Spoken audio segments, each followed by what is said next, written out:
In today's episode, we want to explore the interface between theology and our sex lives as married couples.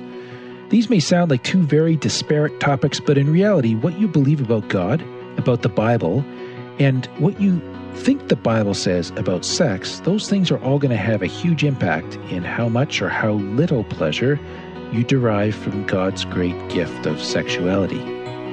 The Marriage Podcast for Smart People is designed to help busy couples like yourselves move away from conflict and unhappiness to build a marriage you'll love today and treasure for a lifetime. This podcast is made possible by listeners like you. Learn how you can help save marriages, prevent divorces, and keep families intact by going to oyf.support. Once again, that website is oyf.support. And now, here are your hosts, Caleb and Verlynda Simonyi-Gindele from Only You Forever. Welcome to the Marriage Podcast for Smart People. If you want to build a thriving, passionate marriage, we've got the research, the truth, and the answers you're looking for. We have a different format for you this week. This is episode number 208, and I'm going to be talking to my colleague, Jesse Schellenberg, about how our theology, our beliefs about God and the Bible, impacts our sex lives as married couples. And before we get started, if you missed last week's episode, we gave you 4 ways to create more intimacy in your marriage. That is worth going back and checking out. And we want to make sure as well that you hit the subscribe button so you don't miss any upcoming shows from us. Remember, if you're struggling with your marriage, we offer sound, research-based advice. And most of all, we offer hope. Now, you may have noticed again that you haven't heard Verlynda yet. Verlynda is very much under the weather with pneumonia still. It's been amazing to me how an infection like that packs such a wallop. And so it's left her very weak. And so I'm recording this episode without her just so that she can continue to rest up. I'm happy to say that she is recovering and is getting a little stronger each day. And she does appear to be on the mend now, but we appreciate your prayers for her continued recovery. So today I'm speaking with Jesse Schellenberg. Jesse is one of our associate therapists here at Only You Forever. He works with a variety of issues with individuals and couples and is an outstanding therapist. I really respect the work that Jesse does, and so we are very glad to have him as part of our team. He has a Master of Arts in Marriage and Family Therapy and is a registered clinical counselor based out of the Vancouver, British Columbia area. Jesse also holds a Master's of Theology and a Master's of Christian Studies. So you really get to see in this episode how comfortable he is talking about that interface between what we believe and what we practice, even in the area of human sexuality and how that relates to how we interact in the area of intimacy as couples. Jesse, welcome to the podcast. Thanks for having me on. Yeah, we're glad that we could have you with us today. Let's get into the topic of how a couple's theology, their beliefs about God and the Bible, impacts their sex life together. Okay. To me, those things kind of seem like they could be so disconnected. Like one, this is what I do at church, and what I do with my wife is completely different, right? But why? Let's start with why this is an important topic to talk about. Why do we need to discuss this? I'd say probably the biggest thing that leaps to mind just in answering that is, for a lot of people in the church, it can kind of feel like culture's pulled the rug out from under their feet. As far as just sexual norms, it can kind of feel like pretty much anything and everything has the green light. And so there's a really big question for a lot of Christian couples out there of just how do we respond to this? And not only how do we respond to it as the church, but how do we respond to this in our own lives? How do we respond to this as a married couple? How do we respond to this as Christian couples who are responsible for raising up kids? Like, what does this actually look like broadly speaking for our family too, not just for us as a couple? So I'd say that's probably one of the biggest things off the top of my head. Would that be also, Jesse, in there, just the idea that, it's one of the questions that I run into sometimes, a couple's even wondering, is it okay for us to do whatever particular kind of sex act or are sex toys okay? Is anal sex okay? Those are some of the more common kind of questions. Is that, will it run in that direction as well? I think it does too. And I mean, my response to that and to those questions typically is, it really depends on how you feel about that. And not to kind of say that it's completely subjective. I think that there's some pretty broad guidelines that the Bible does give us as far as, is it respectful? Is it honoring? Okay. I mean, do I feel honored by my partner when we do this? As opposed to kind of looking through, let's have a checklist of, yes, this is okay, no, this is not. Do I feel honored? Like, do I feel respected by my partner when we do this? Do I enjoy this? just is there an air and a shared sense of mutuality that we both like doing this, that we both enjoy this? And that doesn't even have to be so much a sense of we both receive pleasure from this physically, but it can be a sense of I enjoy doing this because I know my partner enjoys doing this. And so in that sense, there's a sense of mutuality there. And finally, is this safe physically? Is this safe to do? Am I honoring and respecting my partner's physical safety? If it's a yes to all three of those things, God bless and enjoy. Okay. Yeah. And yet sometimes that, even that data is hard to get. Like I remember my, I think it was like a third year, I think it was microbiology or else it was a nat and phys in second year, and just talking about the cellular design of different parts of the body. And he was pretty clear in his mind as to where he thought, there's certain parts of the body where the penis actually is not designed to go because the cellular structure there does not take a lot of thrusting. Yeah. So, that ties a little bit to the last question as well in terms of safety, right? Absolutely. And of course, that those are simple biological facts, even aside from the larger debates around homosexuality and all the kind of other rabbit trails you can get into. Yeah, I would place that definitely under the question of, is this safe? Not just safe immediately in the moment, but long-term, is this a safe, healthy practice? Okay. So should we start kind of on the bigger picture end of things? Yeah, because there's maybe a little bit more to add to that question about why this is important. Yeah. I think that maybe it's important just because historically speaking, I think that in my anecdotal experience, I would say that the church has done a pretty terrible job of teaching on sexuality overall. And I would say that it has not engendered people towards a healthy sense of sexuality. I was in church the first Sunday after I was born, and for several decades after that too, pretty much every Sunday with very few exceptions. And I think in that entire time, I heard 2 sermons on sex. And wow. 2 sermons out of, almost 40 years. Than I can remember. Yeah. And here that we have been given this fundamental biological gift from God, a God-ordained means of connecting with one another, and we got 2 sermons on it. Wow. That seems pretty inadequate. And the teachings that the church usually does give, and sometimes they're overt and sometimes they're just more covert and part of the culture, is number 1, above all else, don't be gay. And number 2, whatever you do, don't do it. And that's essentially what the church teaches. Or like broadly speaking, until of course don't do it. Marriage. Yeah, until of course your wedding night, at which point in time you flip this switch and just magically become this sexual person after denying and ignoring and suppressing your sexuality for decades. Yeah, because that happens and works real well. That flip switching, that switch flip doesn't always go so great.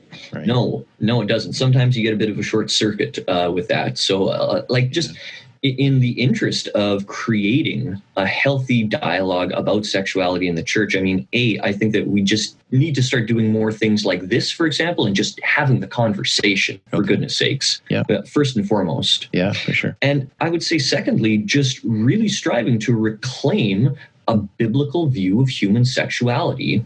Like, what does God and what does the Bible actually say about sex? Okay. And Jesse, let me relate a little story. A year ago, May, I spoke at a large conference, about 700 Christians there, and I spoke about pornography, and everybody was there. And knowing that, when I say everybody was there, I mean the full age spectrum, from babies to older folks, right? And knowing that, I had to adjust my message for the audience, and yet trying to speak about an issue that we all know is very prevalent and that a lot of people are struggling with. And afterwards, I asked a very conservative person, actually from a more conservative culture than ours. He was either from Northern Ireland or Scotland. I said, how was it from your area of the world where I understand that this is an even less discussed topic? And he said, you know what, Moses read the law in the ears of all the people. And if you go back, it's a reference to the first 5 books of the Old Testament. If you go back and read those books, there's some pretty graphic stuff that happens in those books. Mm-hmm. And so I think, he was positive just in the sense of saying, we have to figure out how to have these sermons in front of a complete crowd of people and just begin to not make it such a taboo topic, but begin to address it.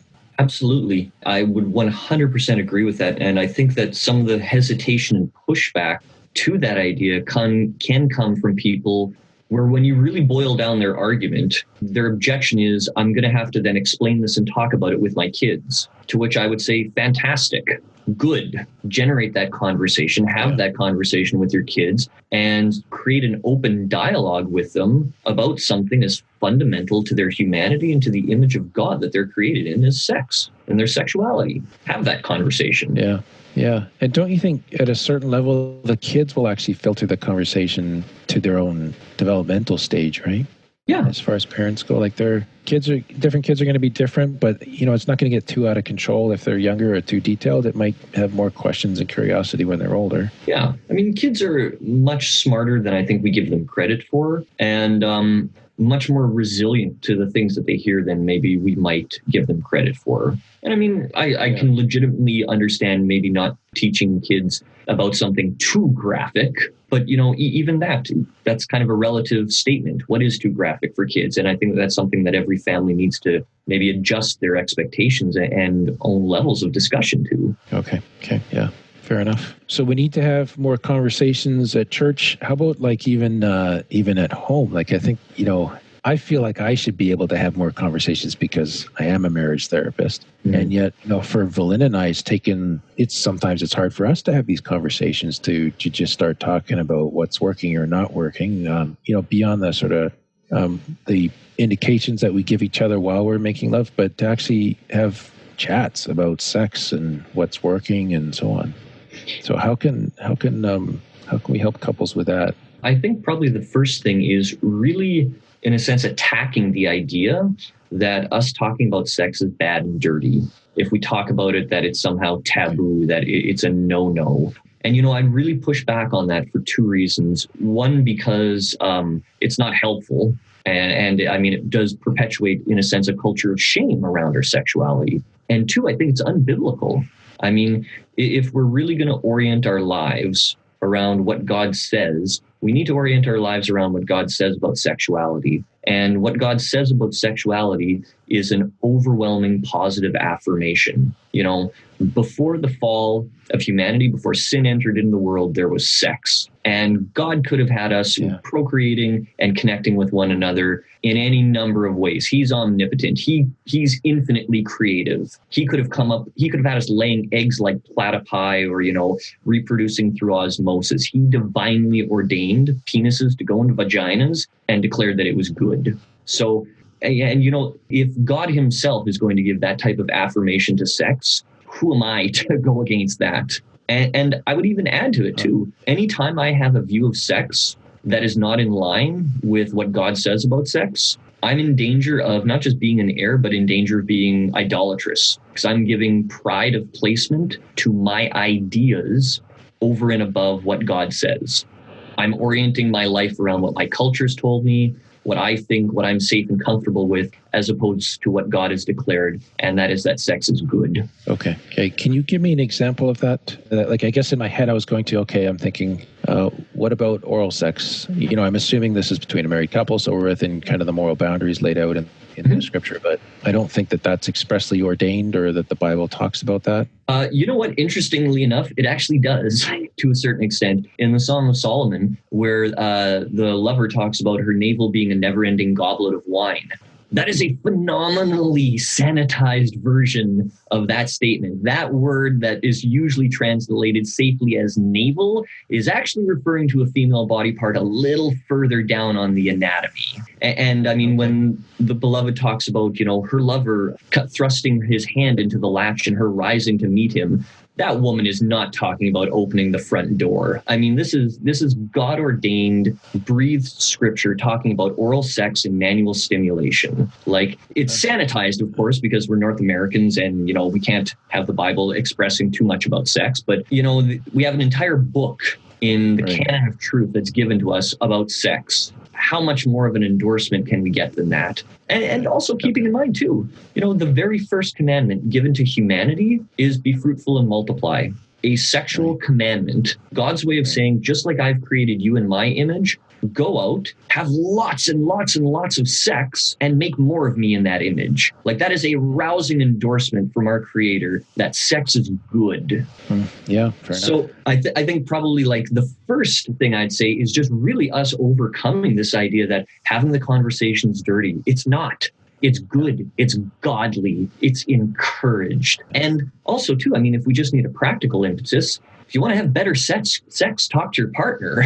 Like, right. I mean, like, have that conversation. Yeah. So I'm just kind of putting myself in the shoes of someone maybe who's listening to us, Jesse, and they're like, okay, I get what you're saying. And yet at the same time, it's like, well, you know, how do I kind of get past the shame or the embarrassment or the awkwardness? So how can we make this a little easier for folks sort of in the bootstraps, in the day-to-day task of marriage to start opening these conversations up?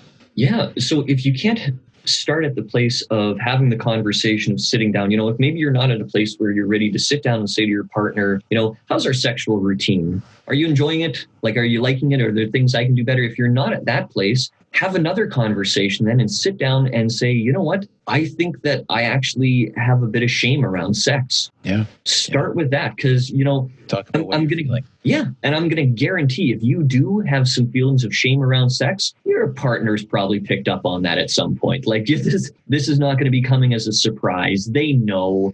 And I'm sure that they would have some interesting thoughts on that too, just saying, yeah, you know what, I actually kind of have some of the same feelings, or yeah, I'm noticing that this is actually there. Let's talk about this. Yeah. So, I mean, if you're feeling the shame, start with talking about that and go from there.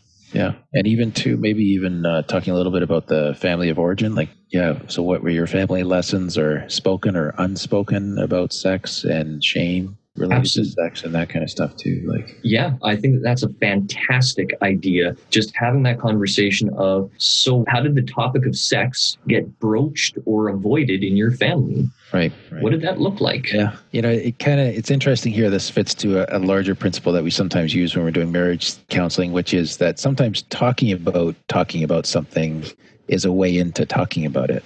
Yeah, absolutely. As long as we're not using that to avoid, but if, you know, genuinely this is a new area, so we don't feel like we quite have the words and we got to figure it out, that's a good spot to start. Absolutely. Yeah. Yeah. And I would say going further than that, you know, creating a healthy, not just sitting down and having the conversation, but creating a healthy lifestyle around sex. You know, just keeping in mind the idea that everything you do with your partner, every interaction with your partner is foreplay. It all ends up affecting the bedroom. And so just really asking the question, am I creating a sense of trust and safety between me and my partner where we can have this conversation? Am I creating an environment of intimacy where we actually are able to have this conversation, or, you know, where sex is the byproduct of all of our everyday interactions of, you know, us kissing each other hello when we come home, hugging each other, being affectionate, actually having open dialogue about other things. Am I creating an environment in my home and modeling that healthy intimacy for my kids too, who are going to be learning everything from how I act and almost nothing from what I say? Am I teaching my kids through my actions what healthy intimacy and sexuality between a married man and woman looks like? Am I creating that environment in my home? Am I being a leader in creating that environment in my home? And then looking at some things around there too, to have that conversation for sure. Yeah. You work with a lot of couples, Jesse. What are some common pitfalls that you see where folks maybe do things that are counterproductive to creating that? I think probably the biggest one that I see is, and I really, really do empathize with couples who struggle with this, just getting busy with the kids, where life kind of happens and takes over. And hey, we've got 2-3 kids now. We're both working full time. And suddenly sex just is not a priority on the list. And it feels like we don't have time for sex. And when we do have time for sex, nobody has any energy for sex. And that idea of sex being a priority is just fallen off the radar. Right. And it's understandable. And that's probably the number one most common pitfall that I see happening. Yeah. And, you know, the two things that I really encourage around that are, well, a few things actually. One, again, having that conversation and saying, hey, we're having sex like once a month now. This isn't good. Sex needs to be made a priority for us as a married Christian couple. We need to have this conversation. So starting off with that. Yeah.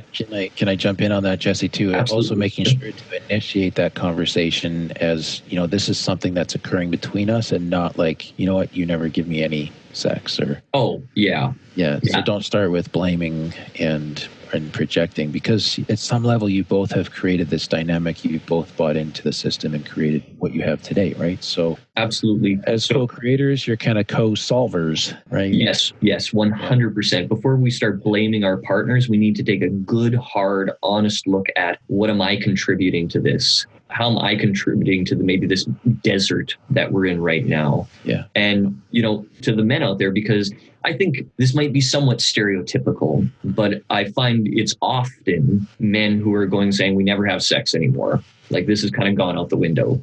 Probably one of the big things I would encourage on that is orgasms begin with taking out the garbage in the morning, buddy. Like if your partner cannot trust you to get a bag of trash to a curb on a Thursday morning, how on earth are they ever going to trust you with something as intimate as their body? Yeah. Like, are you picking up slack? Are you actually being a partner, or are you sitting back and demanding? Yeah. Because one of those people is somebody who's going to be having sex with their wife. The other one won't be. Yeah. And we don't go for the garbage as much as the kitchen sink in our show here. We're talking about like do dishes with your wife. Like that's a time to connect, right? And be beside each other. Yeah. Again, just everything you do is foreplay. Am I taking the time to connect with my partner, to really hear, to just ask about how their day was? Yeah. I think you had another suggestion kind of backing out of that, being in that stuck place. One was having the conversation, and you're kind of developing that with being involved. Any other thoughts on there? Yeah, I think maybe the second one was just kind of what we naturally led into as far as just what am I doing to kind of create this? Right. And I think maybe, or not doing to create this. Yeah. And I think maybe a third one would be for some people, and this isn't a fit for everybody, but it works for some people, scheduling sex.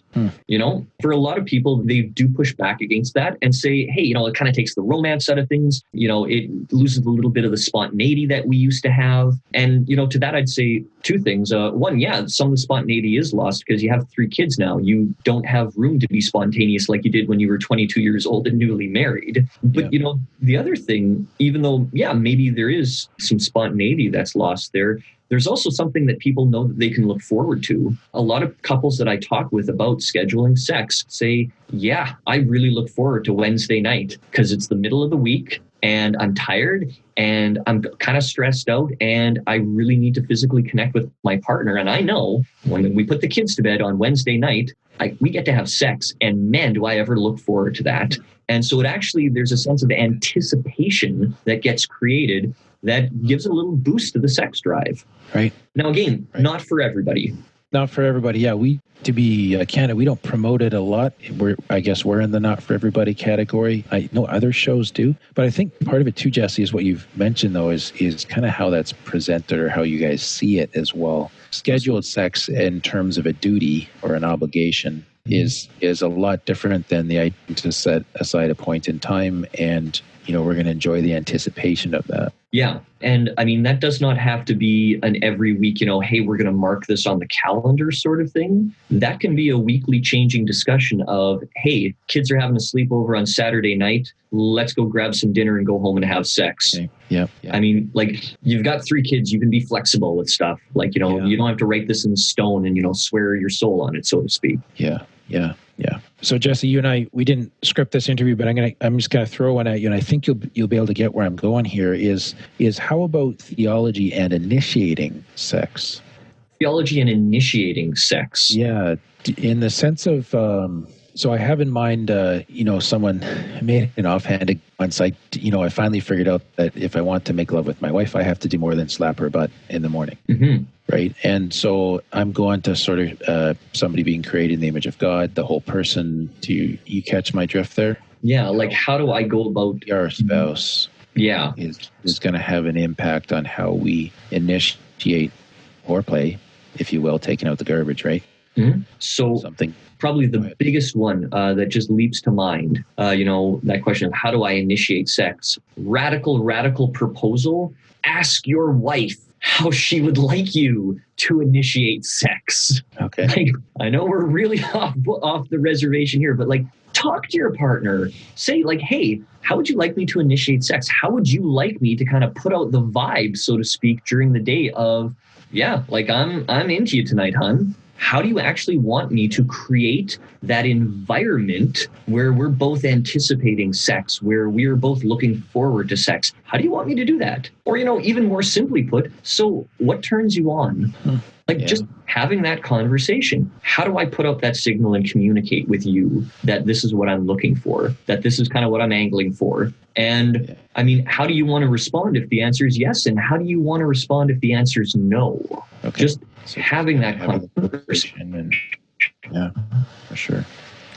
And making sure to keep in mind too, if we're talking about human beings as created in the image of God, when we're talking about, mutuality and respect, no's are acceptable. Right. If it's a persistent no, then, hey, I want to have that conversation with my partner and say, I'm kind of noticing that we haven't been connecting sexually lately. I'm just wondering what's happening for us. For sure. So that's great on initiating. I'd like to come back to, it's just kind of in my mind to come back to a little bit to the start where we talked about too, like, what's permissible and not between you. And, so I'll reveal one of my biases here, and that is that pornography is not helpful to a couple's sex life. Mm-hmm. And I've had some sort of, I've definitely had some sad stories from wives who were like, we did this at the start, but then it took on a life of its own with him and he got into an addiction. How does our theology, our understanding of Scripture, like, can it speak to things like that? Or is that just me kind of going back to being moralistic, if you will, and having my boxes I can or can't check and so on? No, I don't think that you are being moralistic about that. I think that our theology 100% speaks to that. And I think that when we look at what pornography is, it is something that typically is phenomenally degrading to women, something that is based on men degrading and objectifying women and treating them like an object to have sex or to basically do sex to, as opposed to a person that they're having sex with. So if I'm looking at my own sex life with my partner, then I'm going to be immediately asking, why would I want to bring something into my sexual partnership that is objectifying, degrading, and dehumanizing, and in a sense is degrading to the image of God? Like, that's a no on every single one of those things. In addition to just saying, why would I want to be bringing somebody else into my sexual partnership? Even if it is an image on a screen, I want sex to be between me and my partner. This is an exclusive relationship, not an inclusive one. This is exclusive. And even if there are other people on a screen or on a page, that's still other people. And this is supposed to be between me and my partner. Because as soon as I start bringing other people in, whether it's films, books, whatever it is, now it's not me and my partner connecting. It's me and my partner connecting with me and whoever else they're looking at or thinking about. And again, that's going to be an interruption of the one flesh principle that's very clearly laid out in Scripture for us. Right. Agreed. So let me... I think we've actually touched on this one before in another conversation, but I will never forget a professor who, Chuck, I can't remember his last name, but he did his PhD on couples that experience an extraordinary sense of the presence of God during orgasm.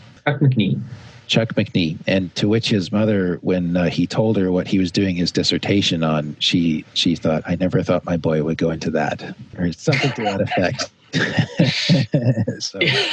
So which is kind of funny. Like, she would have been boomer if not from the silent generation, right? Which certainly didn't talk about those things, and he's doing a dissertation on it. Can you give me anything, again, sort of from Scripture, theology, that just unpacks what's, some people might be experiencing there? Is that something every couple should be aiming for? Like, where is it weird to bring God into our sexual pleasure with one another? Well, we just talked about not having another person, right? Mm-hmm. How does that help me out there if you can? So I'd say two things to that. One of the great things about sex, I mean, there's lots of great stuff about sex, but one of the great things about sex is how versatile it is. I mean, we can use it to de-stress. We can use it to just feel pleasure. We can use it to connect with our partner. We can use it for all sorts of different things. And it can be different things at different times. Sometimes, sex can be just a bit of a stress relief. Sometimes it can be maybe a more prolonged period of lovemaking. Sometimes it can just be a really intense, visceral experience where we're just there's almost something animalistic that comes out of us that we just really want that person. It's so versatile. Right. So, and I guess I'd really want to emphasize that, because a lot of times there's this question that comes around like, I'm not having this ecstatic, mind-blowing experience every single time I have sex. Well,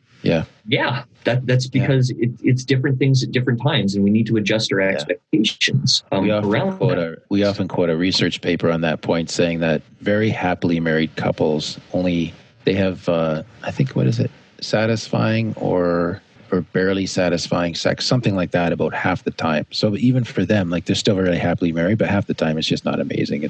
They're just kind of doing their thing. Yeah. It's okay. Absolutely. So keep going with your they're just very versatile. Very versatile. But then, I also think that there is a very real component, and this is going to make some people uncomfortable when they think about this. But, as human beings created in the image of God, we actually reflect the Trinity in our sexual interaction with our partner. The Trinity of one God in three persons, being, in a sense, one marriage or one relationship with three different people. There is me, there is my partner, and there is the person that we kind of are coming together as we join ourselves physically, mentally, emotionally, and spiritually. And I think that is absolutely part of the design that God made sex for, that we actually image the Trinity of God, that, God is not something distant and far off in our sexual relationships. He is very present, and that experience of unity, of oneness, of closeness, all of those things that we experience in sex, that is an image of God's relationship with himself and God's desire to relate to us as human beings. Sex is a glimpse. Sex really is a glimpse of the relationship that God wants to have with us. Yeah. Powerful. That's a piece of theology right there that is, very much going to impact how we think about what happens between ourselves as couples, in our marriage. And I can see that, Jesse, tying to all sorts of things, both to, engaging and pursuing greater pleasure and intimacy and closeness, also setting boundaries on things that are not helpful or healthy, that don't contribute to what happens between us, or that don't magnify that expression of the image of God. I mean, you can go all sorts of directions. Oh, yeah. There's a lot of different avenues to take with that, for sure. Super. Well, Jesse, this has been super helpful. I appreciate you taking the time to join myself on the show here today. I know I've learned a lot listening to you, and I'm sure it's been a great help to our listeners as well. It's been a real pleasure. Thanks for having me on. All right. Take care. Well, I hope you enjoyed listening to that conversation between Jesse and myself as much as I enjoyed hosting it. It is always a pleasure speaking with Jesse and listening to the wisdom that he shares so freely and so ably. We'd like to thank those of you who became patrons between this recording and our previous one, Louise and also Bradley. Again, a huge shout out to all of you who support us so faithfully on Patreon. We appreciate each of you very much, and for your contributions month after month that help us make this possible, help us reach more and more marriages. And we're glad to say that our reach does continue to grow and grow every month. And October, again, was a very strong month for us. So we're thankful for being able to reach thousands and thousands of marriages every week. Next week, if Verlynda is feeling strong enough, we'll be talking about things to think through before you start having children. That'll be our topic. If she's still pretty weak, though, I'll either be back with another interview or else we'll take one of our favorite episodes from the past and we'll revisit that topic. We're just kind of playing it week by week here to see how she recovers. I understand it does take a little while with that pneumonia thing, so please keep her in your mind and your thoughts and prayers. And that's all for today's episode. You can get the full show notes at oyf.link/208. To find out how you can help us reach more marriages, go to oyf.support. Thanks, and we'll see you next week. The Marriage Podcast for Smart People is designed to help busy couples like yourselves move away from conflict and unhappiness to build a marriage you'll love today and treasure for a lifetime. This podcast is made possible by listeners like you. Learn how you can help save marriages, prevent divorces, and keep families intact by going to oyf.support. Once again, that website is oyf.support. And now, here are your hosts, Caleb and Verlynda Simonyi-Gindele from Only You Forever.